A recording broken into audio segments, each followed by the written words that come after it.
जय श्री स्वामीनारायण।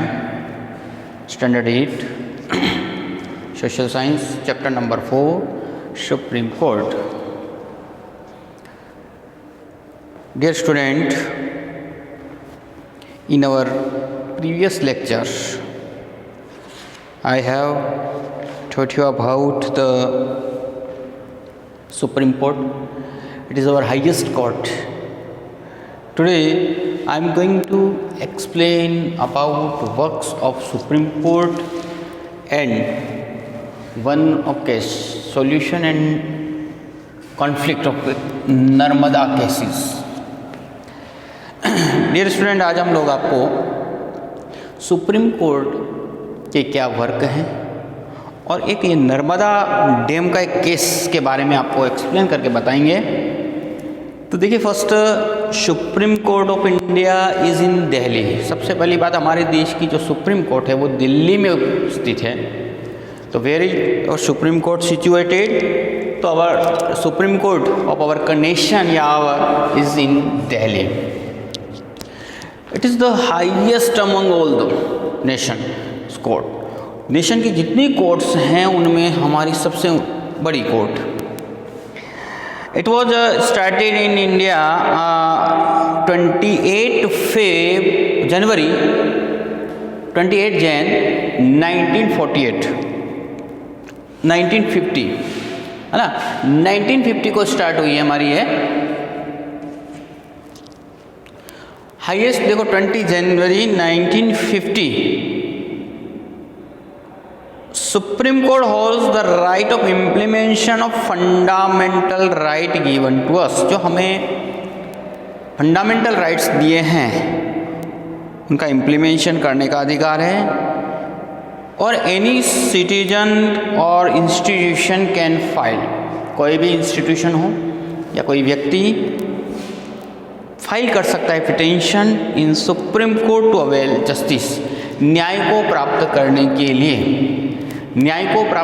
के लिए वह पिटीशन कर सकता है, अपनी फाइल दर्ज करा सकता है। तो इस तरह से देखो, हम वर्क ऑफ सुप्रीम कोर्ट बता दें तो न्याय प्रोवाइड करना है, to provide the justice, to if anybody snatch your rights. अगर आपकी कोई राइट्स छीन रहा है तो ये पूरी, तो वापस एक बार ध्यान रखें, it is situated in Delhi. पहली बात कहाँ पे है? ये सभी दिल्ली के अंदर है, सभी कोर्टों में से प्रमुख है। एक बात ध्यान रखना, शुरुआती दौर में 1948 लिख दिया गया था, 1950 है ना, ध्यान देना 1950। हमारी जो कोर्ट है वो 28 जनवरी 1950 को स्टार्ट की। अब यहाँ कोई भी इंस्टीट्यूशन है, हमारे फंडामेंटल राइट्स के लिए हम लोग कर सकते। अब डियर स्टूडेंट, अभी मैं आपको एक नर्मदा के केसेस के बारे में हम लोग स्टडी करेंगे। The supreme court solve the dispute between citizen and government, state and between centre and state. देखो, सुप्रीम कोर्ट का मुख्य कार्य पहली तो है ना, वो है एक स्टेट के बीच में दूसरे स्टेट के बीच के झगड़े, स्टेट गवर्नमेंट और सेंट्रल गवर्नमेंट में कोई प्रॉब्लम्स हो तो उसका सॉल्यूशन निकालना, एक स्टेट सेंट्रल गवर्नमेंट और अदर स्टेट्स उनके बीच में कोई डिस्प्यूट हो उसका सॉल्यूशन करना। मतलब कहने का मतलब है, स्टेट और सेंट्रल गवर्नमेंट के बीच में और स्टेट टू स्टेट के बीच में कोई प्रॉब्लम्स है तो इनका सॉल्यूशन सुप्रीम कोर्ट करता है। यहाँ हमारे को एग्जाम्पल दे रखा है केस के बारे में। To understand we can take example of save Narmada movement. देखो, इस मूवमेंट का नाम था save Narmada, save Narmada movement, save Narmada movement.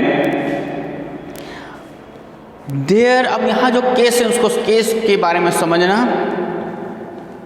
There was a protest against the fact that the height of dam on the water body near Navagam Narmada river should be more than 110 metres.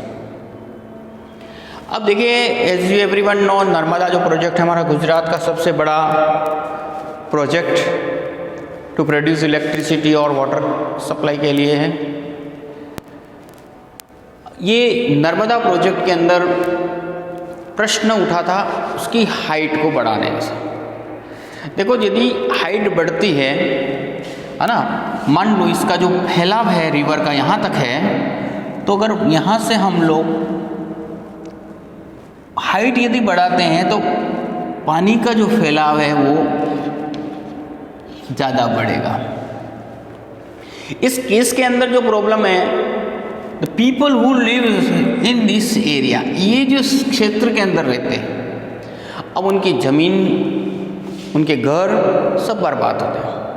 तो यहाँ इस तरह का केस नर्मदा का ही दिया हुआ है यहाँ पे हमको एग्जाम्पल के रूप में। तो देखो, देयर वॉज ए प्रोटेस्ट हो रहा था against the fact that height of the dam on the water body near Navagam, जहाँ पे मैं नर्मदा रिवर के ऊपर 110 मीटर की हाइट बढ़ाने के लिए जो चर्चा चल रही थी, the protect was raised by Madhya Pradesh. अब ये जो यहाँ गुजरात के अंदर बनाए जाने वाला था डैम, लेकिन ये जो प्रोटेस्ट के लिए जो आवाज़ उठी थी वो मध्य प्रदेश, क्योंकि आपको बता दें कि नर्मदा रिवर है वो मध्य प्रदेश से, बैतूल से होती हुई आती है और गुजरात के अंदर। तो अब जो डैम बना हुआ है वो नर्मदा का, वो है गुजरात के अंदर। लेकिन गुजरात के अंदर जो अगर हाइट बढ़ाते हैं तो सीधा असर मध्य प्रदेश के जो ट्राइबल पीपल हैं उनके ऊपर पड़ रहा है। The protest was raised by Madhya Pradesh and voluntary agencies, जो एनजीओज वगैरह हैं उनके द्वारा विरोध किया गया, working to conservation of the environment. और किसके लिए? कंजर्वेशन ऑफ एनवायरमेंट, एनवायरमेंट को बचाने के लिए। Due to the construction of this dam, इस डैम के कंस्ट्रक्शन होने से the fundamental right of tribal people living there would be violated. अगर उसके ऊपर डैम कंस्ट्रक्ट करते हैं तो यहाँ जो ट्राइबल लोग हैं उनका अधिकार छीन रहा था, फंडामेंटल राइट्स, है ना, उसके अधिकार जो छीन रहे थे। To bring the solution to the conflict, अब इस कॉन्फ्लिक्ट के समाधान, देखो अब हमारे सामने दोनों ओर समस्या थी, है ना, दोनों ओर। अब यहाँ एक और लोग भी थे वहाँ ट्राइबल्स पीपल, तो दूसरी ओर देखो आज बढ़ती हुई आबादी, बढ़ते हुए कंस्ट्रक्शंस वर्क, है ना, और खाद्यान्न पूर्ति के लिए हमें पानी की भी ज़रूरत है, टू स्टोर वाटर, स्टोर करने की ज़रूरत है। आसपास शहर बढ़ते जा रहे हैं, उनके लिए पानी की व्यवस्था, इसके अतिरिक्त खेतों के लिए, उद्योगों के लिए। अब दूसरी ओर था, अगर वो डैम को हम बड़ा कंस्ट्रक्ट करते हैं तो जो ट्राइबल्स पीपल हैं प्लस एनवायरनमेंट दोनों को नुकसान हो रहा है। अब इन दैट कंडीशन क्या करें? तो कोई सॉल्यूशंस तो निकालना पड़ता है, कोई मध्यस्थता के माध्यम से, किसी के ओर से। तो देखो, the to bring out the solution to this conflict among two state. अब ये दोनों स्टेट के बीच में जो प्रॉब्लम को समाधान करने के लिए the supreme court passed A resolution on 8 March 2006। Supreme court ने एक रेजुलेशन पास किया 8 मार्च 2006 को, that this plan is very important from view point of the increasing population in our country. अब देखो, एक और से मैंने आपको बताया जैसा कि पॉपुलेशन बढ़ती हुई पॉपुलेशन है, तो आज उसके लिए खाद्यान्नों की भी ज़रूरत है, खाद्यान्न के लिए भी पानी की स्टोर करने की ज़रूरत है, इसके अलावा इलेक्ट्रिसिटी प्रोड्यूस करने की भी ज़रूरत रहेगी, और then after water supply in the cities. There अब क्या था, there is possibility to positive reform to living world environment due to the Sardar Sarovar Yojana. अब देखिए, आप खुद जानते हैं कि जैसे नर्मदा जो बेनिफिट है, खासकर तीन स्टेट्स को बड़ा बेनिफिट होता है, इवन मध्य प्रदेश को भी हो रहा है, राजस्थान, और इसके बाद में गुजरात को ऑलरेडी है ही। अब यहाँ ये जो नर्मदा का है वो डेजर्ट को रोकने में बड़ा हेल्पफुल है। इसलिए इम्पोर्टेंट भी है, लेकिन दूसरी ओर इम्पोर्टेंट उन ट्राइबल्स पीपल के लिए भी है। To planning of habitation will be done in who is the first adverse effect of this yojana and the fundamental will not be violated. तो अब देखो सुप्रीम कोर्ट ने जो प्रोविजंस निकाला वो क्या किया कि हाइट तो बढ़ाई जाए जिससे सभी तरह की मांग जो भी आवश्यक है बहुत ही, तो उसका समाधान हो। दूसरी ओर जो ट्राइबल पीपल थे, जो अफेक्ट हो रहे थे, जो प्रभावित हो रहे थे इस योजना के या हाइट बढ़ाने से, जो उनको नुकसान हो रहा था, तो गवर्नमेंट सुप्रीम कोर्ट ने आदेश जो जारी किए उसमें सेटल अनदर प्लेस, दूसरी जगह पर सेटल करने की बात कही, है ना। Who would be face adverse effect of this yojana their fundamental right will be violated. तो यहाँ अब किस तरह से उन्होंने न्याय किया, तो देखो ये जो न्याय किया वो क्या किया कि जितनी उनकी जो ज़मीन थी, जो उनके प्रॉपर्टी का नुकसान है उसकी भरपाई सरकार करे, उनको किसी और प्लेस पर उनको स्थापित करें, अदर्स और काम डेवलपमेंट का वर्क है वो भी न रुके। तो देखो supreme court's powerful person capture the land belonging to your family and इस तरीके से देखो समाधान निकाल गया, उनका वायलेटेड नहीं हो। तो इस तरह नर्मदा का जो प्रॉब्लम्स है उसका सॉल्यूशन हो गया। अब आता है why is judiciary independent. Judiciary independent क्यों है? देखिए आपको हमने प्रीवियस जो मतलब स्टैंडर्ड के अंदर आपको बताया था, there are 3 organs of government. Government के 3 ऑर्गन्स हैं। 3 ऑर्गन्स में legislative assembly, legislature, executive body और judiciary. Executive body and legislative depend on each other, but judiciary जो है वो अपने आप में एक स्वतंत्र संस्था है ना। अब इस स्वतंत्र संस्था होने के पीछे कारण क्या हुआ है? क्योंकि इसका प्रभाव जो पावरफुल पीपल्स हैं उसके ऊपर इफेक्ट ना रह सके। अब अपने आप में इंस्टीट्यूशन है, इसका देखो प्रमोशंस और उसकी जो सिलेक्शंस की जो प्रोसेस है वो अपने आप में अलग ही है। There is no any effect of the parliamentary, उसके ऊपर किसी पार्लियामेंट्री इफेक्ट नहीं होता है किसी लीडर्स का, उनका जो ट्रांसफ़र वगैरह का। तो सपोज अब यहाँ पे जिस तरह से एग्जांपल दे रखा है आपके बुक के अकॉर्डिंग कि suppose a powerful person capture land belonging to your family. मान लो आपके परिवार में की ज़मीन को किसी पावरफुल व्यक्ति ने छीन लिया हो। You are living in such structure where you can remove a जज from this post and get transferred. अगर मान लो अगर आप कहते हैं कि अगर किसी प्रभावशाली व्यक्ति के अंडर में होता और उसके हाथ में होता तो वो क्या करता, उसका ट्रांसफ़र करा देता या उसे हटा देता। तो when you take the above matter to court, अगर आप जब कोर्ट में ले जाते इस मामले को, आपसे संदर्भित व्यक्ति आपको कोई दबाव वाला व्यक्ति वहाँ जज होता तो शायद तक सही जजमेंट नहीं दे पाता।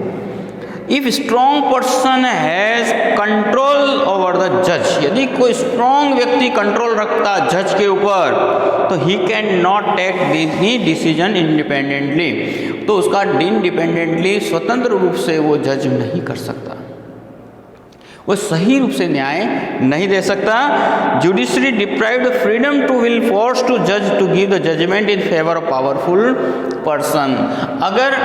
अगर किसी अंडर कंट्रोल में होता जजमेंट, है ना, तो जज जो होते हैं अगर किसी के अंडर कंट्रोल से बने हुए होते हैं तो देखो ऐसी परिस्थिति के अंदर पावरफुल व्यक्ति उसके जजमेंट को प्रभावित करता, उसके फेवर में देने की बात करता है ना।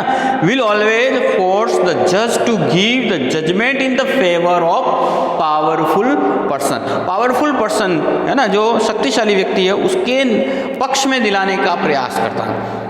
But our constitution does not allow such kind of interference. देखो हमारी कॉन्स्टिट्यूशन ने जो भी प्रोविजन बनाए, जो रूल्स बनाए हैं, उसमें किसी भी तरीके से पॉलिटिकल बॉडीज, पावरफुल व्यक्ति कंट्रोल नहीं कर सकता है। हम कहने का मतलब इसी इंटरफेरेंस नहीं कर सकता, रुकावट नहीं डाल सकता है। That's why judiciary has been kept independent, इसलिए हमने हमारी जो जुडिशरी है वो स्वतंत्र रखी है from legislative and executive in our constitution. हमारे संविधान निर्माताओं ने बहुत बड़ा ध्यान रखा है कि ये किसी पावरफुल व्यक्ति के अंडर में ना चला जाए, है ना, किसी शक्तिशाली व्यक्ति के अंडर में न जाए जिससे उसका न्याय प्रभावित हो।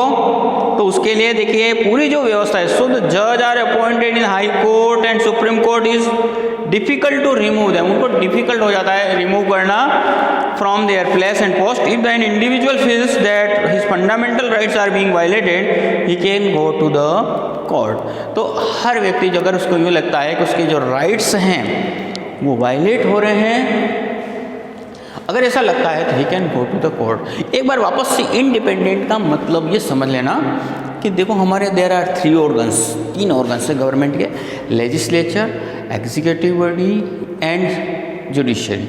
जुडिशरी इंडिपेंडेंट का मतलब देखो हमारे जो संविधान निर्माता थे उन्होंने सोचा कि यदि अगर हम लोग इसको स्वतंत्र नहीं रखेंगे तो अगर हम किसी जुडिशरी, एग्जीक्यूटिव बॉडी या असेंबली के अंडर कंट्रोल में रखेंगे तो वो लोग फिर अपने फेवर में, अपने पक्ष के जो व्यक्ति होंगे उनके फेवर में न्याय दिलाने का प्रयास करेंगे, वो सही हो या गलत हो। इसलिए यहाँ जो एक प्रोसेस ऐसा रखा, जो भी जुडिशरी सिस्टम है वो अपने आप में अलग है, उसकी जो सिस्टम्स जो हैं उनका सिलेक्शन का सिस्टम वगैरह on the basis of seniority के बेसिस पर, या उसके कुछ रूल्स हैं जिनके ऊपर एग्जीक्यूटिव बॉडी और असेंबली का कोई प्रभाव नहीं रहता है, उनको ट्रांसफ़र करना है, ये सब अलग रहता है। अन्यथा कोई पावरफुल व्यक्ति गया और आपका राइट्स छीन लिए गए हैं और पावरफुल व्यक्ति अगर वहाँ उसके अंडर कंट्रोल में होता तो वो फेवर में उनके जाता। तो इस तरीके से देखो डियर स्टूडेंट, आज हमने जो पढ़ा है आज का आपका वर्क ऑफ सुप्रीम कोर्ट और solution and conflict of Narmada, इस केस को आप पूरा लिखेंगे, लिख करके उसको समझेंगे। जय श्री स्वामीनारायण।